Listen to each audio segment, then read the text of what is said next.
Hey guys, we're going to do this, I'm just going to go over your review, okay, for your test over exponential functions. So, problem 1 and 2 say, make a table of values from -2 to 2 and sketch the following exponential function. So, basically, what we're going to do is we're just going to make ourselves a table, an x and a y table. I'm so good at drawing. -2, -1, 0, 1, 2. And we're just going to have the calculator do all the thinking for me on this problem.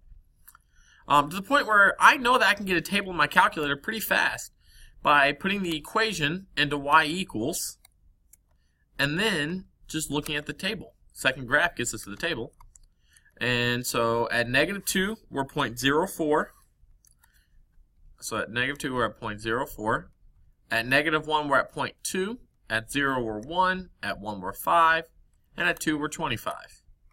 Okay, and now it wants me to sketch. Oh, that was terrible. You know what? Let's see if I can't. Well, no, we'll do that. So we're going to try to sketch a graph. So, we draw our x and y axes. Just pretend my lines look straight. And then we have a horizontal asymptote because this is the exponential function. So we have a horizontal asymptote across the line y equals 0. Okay. And then we go through the point 0, 1. And we can plot the rest of our points. So there's 0, 1. -1.2, -2.04, so that should be even lower. Let me back that up just a second. So 0.2, we're going to put that right about there. At -2, we're even lower because 0.04 is less than 0.02. At 0, we're at 1. At 1, we are at 5. So 2, 3, 4, 5. I'm not going to go all the way to 25, so we're just going to pretend that 25 is somewhere up here. We're going to put that right there. And then we just come from our asymptote and we shoot upwards. Okay. And there we go. That's it. Alright. Now you should realize that since this 5 is my base is bigger than 1, that's an exponential growth, and my graph represents that exponential growth. Okay? So let's now go to our next problem, which says make a table of values, so x, y, and then the same x values, -2, -1, 0, 1, 2. And then this time we're going to go to y equals. And I'm just going to, instead of having 5 to the x, I'm going to have 1/5 raised to the x. Then the second graph to pull up my table. And I get -20. I get 25, 5, 1, 0.2, 0.04. So you should notice that these are the same numbers, just flipped, because this is the reciprocal of 5. And that's not crazy important to realize, but it's just something you should be able to kind of see. And then we still have our horizontal asymptote across the line y equals 0, which is just the x-axis. I know, my drawings are beautiful. I need to buy a tablet to do this with. So y equals 0. And then, see, so -2 puts me at -25, so we're just going to pretend that's up here. Alright, so -2, we're at 25. -1, we're at 5. So 1, 2, 3, 4, 5. So -1, we'd be there. 0, 1. 1, comma 0.2. 2, comma 0.04. So even this is going to look terrible because I'm awful at drawing. But it looks something like that. It's not actually touching the x-axis. It's just my drawing is really bad. And this guy's going up forever.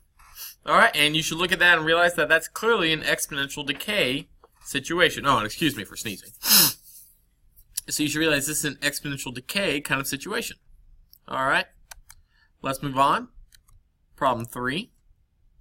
Problem 3 says, find the domain, range, and horizontal asymptote for both functions. Oh, for both the above functions. That makes sense. Okay, so number 1's domain is all real numbers. That's what it's going to be for all of those problems. The range, did I move up or down at all? No, so it's just going to be from 0 to infinity. 0 to infinity. And then we already know the horizontal asymptote. We drew it. It's y equals 0. So that's my horizontal asymptote. Number 2, guess what? Everything's the same. If I don't move up or down, I don't affect my range at all. My domain is the same for all exponential functions. Okay. I didn't move up or down, so my range doesn't change. And since I didn't move up or down, you know what else doesn't change? My horizontal asymptote. Y equals 0. Alright. Let's move on. Problem number 4. Determine what transformations were done to the parent function f of x to obtain the new function g of x. State the domain, range, and horizontal asymptote of each function. Okay, so first off, I'm only going to state the domain and range horizontal asymptote of the new function. Okay, because in the years past I had a lot of students ask me like, do you want me to do it for both? I don't care if you do it for both, but in this video I'm only going to do it for the new function. If you ask me in class, I'm going to say just worry about the new function. So first off, the transformation, well, there was a negative sign that wasn't there, so this means it reflects across the x-axis. Reflects x-axis. Okay. And then, that's the only transformation, so the domain we know is all real numbers. And the range we know, if I don't move up or down, it's going to be 0 to infinity. That's just some emails, you can ignore them. And then my horizontal asymptote, since I didn't move up or down at all, it's just y equals 0. Beautiful. Okay, let's move on to 5. Okay, so problem 5 says the original function is e to the x, and the new function is e to the x plus 2. Okay, this plus 2 is right here with the x. So since it's a plus 2 up there with the x, that means left 2. Now, does moving left 2 affect a domain that's already going left and right forever? No, because you just shifted to left 2, so it doesn't affect it because it's already going left and right forever. What about a range? Does moving to the left affect my range at all? No, hopefully like no. You know, range is bottom to top. Left and right doesn't matter for that. So it's still 0 to infinity. What about your horizontal asymptote? Is moving left 2 going to affect that? No, it's not. And hopefully you're very quick to say that. I realize I told y'all an error on this problem. I apologize. I'm a dummy with a tummy. My apologies, guys. I told y'all the wrong range here. Okay? If I flip across the x-axis, that flips my range. So it should be negative infinity to 0. I apologize for that, guys. But yeah, if I flip across the x-axis, my range flips as well. Okay? Because I am no longer going up like that, because it's 3, so that'd be a growth, so it would look something like that. But now I flipped across the x-axis, so I'm looking like that. Okay? And so I have this asymptote, you know, and I'm going to be getting closer and closer to it. It's y equals 0. Alright? And so it's going to be from negative infinity to 0. That's the range for this guy. I apologize. Please go back and change that. Okay? Let's go on to problem 6. 10 to the x to 10 raised to the negative x. Alright, so you see where this negative sign is? You see how it's in front of x? Alright? That means that I reflect across the y-axis. Okay? So I reflect across the y-axis. Reflect. I'm writing too much. Y-axis. Okay? Now, the domain. Does flipping across the y-axis affect that? Well, think about what it means. 10. That's going to be a growth, so it's going to look something like this. Flipping across the y-axis just means it's going to flip to look something like this. Did that actually affect my domain? No. So negative infinity, positive infinity. Or all real numbers, or the funky R, I don't care. Range. Did I move up or down? Did I affect my range at all? No. So negative infinity. No. Sorry, I'm a dummy. Negative 0. What is wrong with me? Sorry. I don't know what's going on. The range is 0 to infinity. And then my horizontal asymptote is y equals 0. Okay? Number 7. Okay. Number 7 simply says, problem 7. So, problem 7 has e to the x that changes to 1 minus e to the x. Okay, so it's important to notice two things. Excuse me, sorry. To notice where the negative sign is being placed. What's wrong? I'm sorry, guys. This is really weird. I'm going to figure out how to edit that out. Okay.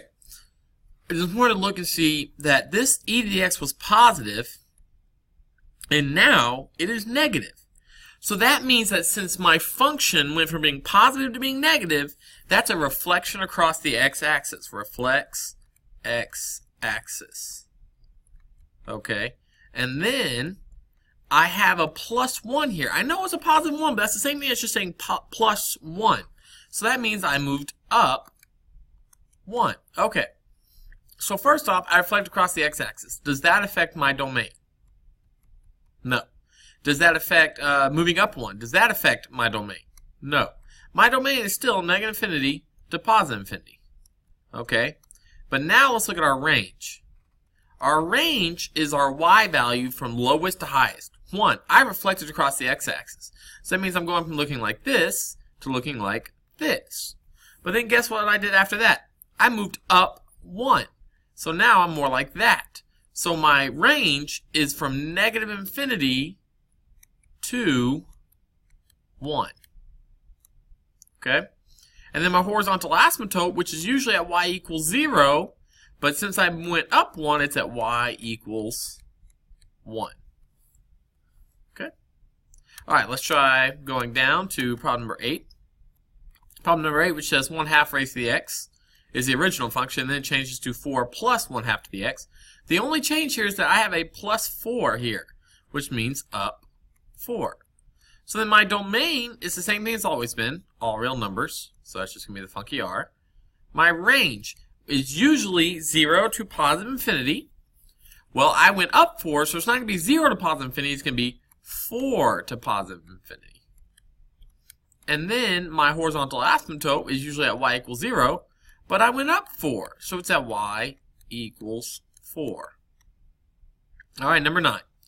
It was e to the x, and now it's 1 plus e raised to the negative x. So we have two transformations. This one, which means up 1, because it's a plus 1. And then the negative in front of the x, which means it's a reflection, but across the y-axis. Okay? So does that affect my domain? No. My domain is still all real numbers. Okay? Does that affect my range? Well, the reflection across the y-axis doesn't, but the up 1 does. So it's from 1 to infinity. Okay? And then my horizontal asymptote, well, I moved up 1, so it's at y equals 1. Okay? Alright, let's move on.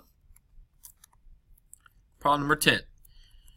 If $10,000 is invested at an interest rate of 4.5% for a year, find the amount of the investment at the end of 5 years for the following compounding methods. Okay, so guys, we're asking the same question. We're just asking you to compound it in a bunch of different ways.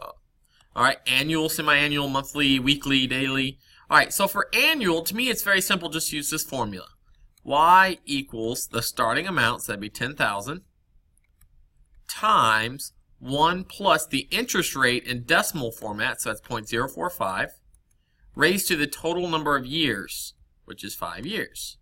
So now we're going to let the calculator do all the thinking for us on this. So we're going to say turn calculator on. Doesn't like to turn on apparently. Okay. So we're going to say 10,000, 1, 2, 3, times 1 plus 0.045 raised to the 5th power, because for 5 years. And so after 5 years, if we're only compounding annually, we would have $12,461.82. So $12,461.82. Okay? What about semi-annually? What does that mean to compound semi-annually? Well, it means you're going to compound twice a year. So what you want to do is you want to use this formula, but you have to adjust it some. You say 0.045 divided by, how many times am I compounding in a year now? 2 times. Raised to the, so here's how you could think about this. You could either just memorize the formula, the compounding more than once a year formula on the formula page I gave you, or you can realize that you're raising to the total number of times you're going to compound over your total time. So in other words, if I'm looking at this guy for 5 years, and if I'm compounding twice a year, how many times am I going to compound total over those 5 years? 10 times. So I raise it to the 10th power. And I get 12,492 and 3 cents.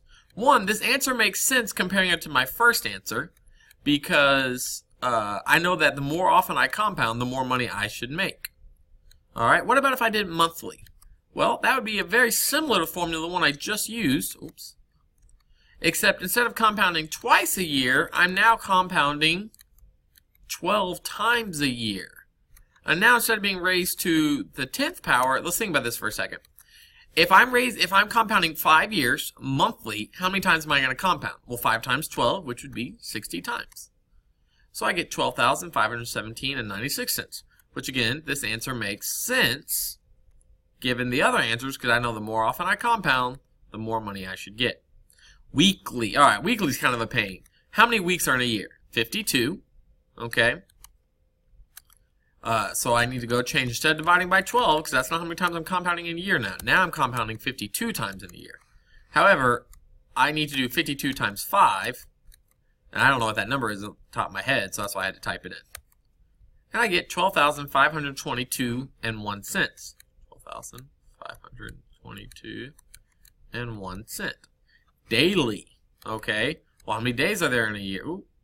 Hopefully y'all wrote those down. If you haven't, there's everything, because I'm about to have to erase them to move on to daily. All right, daily. Well, how many days are in a year? 365. So instead of dividing by 52 now, I'm going to be dividing by, come on, 365. Second, insert 365. I guess we're not including leap years. Yeah, don't worry about including leap years. When the type include over a 5-year period, you would have at least 1 leap year, which would be 366 days, but that's okay. 365 times 5. Arrgh. Press enter, and I get 12,523 and 5 cents. 12,523 and 5 cents. Okay, so hourly, this guy's a pain. I have a question, but I need to figure out how many hours are in a year. So first, I say there's 24 hours in a day times the total number of days. So that's how many hours there are in a year. Now, so this is what you need to do. So what you have to do is you have to come and use the same formula. Oop, not that one. But you have to realize that I'm now going to be compounding. Well, how many hours are in a year? 8,760. So that's what needs to go here, 8,760. Raised to the, well, how many hours are in 5 years? Well, you take the total number of hours in 1 year, and you multiply that by 5. And you get 12,523 and 22 cents. 23. You'll notice that the more often I compound, the more money I make. So what if I do it continuously? Well, we have a nice formula for continuously. All right. Y is equal to P times E raised to the RT. P, once again, is just your starting amount. So that's our 10,000. E is the money we find in a calculator. E is the number I find in my calculator. It's an irrational number like pi. So I get it by hitting second division sign. Raised to the rate, which is 0.045, times time, which is 5 years. Press enter, and we get 12,523 and 23 cents. So you'll notice that hourly and continuously are very similar, but they are not the same. And technically, continuously is making me more money than even hourly did. Okay? All right. So, let's move on to 11. Let Q represent a mass in grams of carbon-14 whose half-life is 5,715 years. The quantity present after T years is given by the equation 8 times 1/2 raised to the T divided by 5715. Determine the initial quantity of carbon-14, in other words, when T equals 0. Guys, it's not a hard problem. Boom. That's it right there. That's your A value. That's your P. That's your beginning amount. 8. Determine the quantity present after 4,000 years. T is your years. So really this question is just saying, plug in 4,000 and for T. So we can do that in a calculator with no problem at all. Okay? So we can just say 8 times 0.5 raised to the 4,000 divided by 5715. So after 4,000 years, we have 4.92 grams left. 4.92. Awesome. Okay. Let's move on to question 12. It says, use the model from question 3, generate a function m that represents the mass in grams of material with a half-life 312 with an initial amount of 18. Guys, it's just saying, hey, look at this model. Let's change some things and write a new model. So we could just say Q. Instead of having an initial amount of 8, we have an initial amount of 18. And then, instead of having a half-life of 5715, our new half-life is 312. And bam, that's it. That's all you have to do. Okay? Problem 13. Problem 13 says a certain model of a car is known to depreciate 15% annually. If such a car is purchased originally for $26,000, what will be its value in 7 years? So it's just simply saying use this idea. Y equals, that's the amount of the car, is equal to the starting amount of the car, $26,000, times 1 minus the rate of change in decimal format, so 0.15, raised to the total number of years, which is just 7. So once again, our calculator can do all of this heavy lifting for us. Times 1 minus 0.15 raised to the 7th. Press enter. And my car, after 7 years, is worth $8,335 and 0 cents. 335. All right. So there you guys go. That's the end of this review. Let me know if you have any questions. I'm even going to try to edit some of my mistakes out, but again, I'm kind of bad at that, so if they don't get out of the way, just kind of ignore them.